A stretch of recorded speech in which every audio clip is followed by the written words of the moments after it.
మనిషికి heart attack ఎందుకు వస్తుంది? హార్ట్ అటాక్ అనేది ఒక్కసారిగా పడే మెరుపు కాదు, ఇది సంవత్సరాల పాటు నెమ్మదిగా తయారయ్యే సమస్య. మన గుండె మన శరీరానికి ఇంజిన్ లాంటిది. ఈ ఇంజిన్ కు రక్తాన్ని తీసుకెళ్లే రక్తనాళాలను కరోనరీ ఆర్టీరియస్ అంటారు.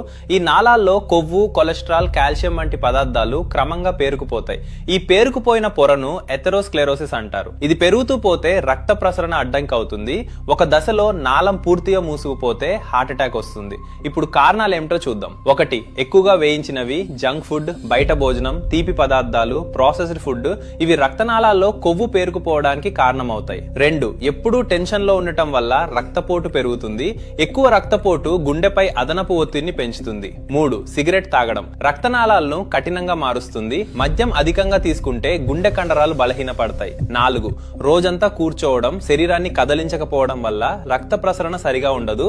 ఇది గుండెపై భారాన్ని పెంచుతుంది. 5. డయాబెటీస్ మరియు హైపర్ టెన్షన్ 2 సైలెంట్ కిల్లర్స్ లాంటివి. ఇవి నొప్పి ఇవ్వకుండా లోపల గుండెను నెమ్మదిగా దెబ్బతీస్తాయి. 6. చెస్ట్ లో నొప్పి, ఊపిరి తీసుకోవడంలో ఇబ్బంది, ఎక్కువగా చెమటలు పడటం, దవడ లేదా ఎడమ చేతిలో నొప్పి ఇవి గుండె సమస్యల సంకేతాలు కావచ్చు. వీటిని గ్యాస్ లేదా అలసట అని అనుకుని నిర్లక్ష్యం చేయకూడదు.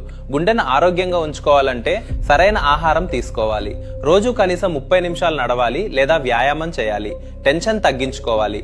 స్మోకింగ్, మద్యం వదిలేయాలి. షుగర్, బీపీని కంట్రోల్లో ఉంచుకోవాలి. ఈ ఇన్ఫర్మేషన్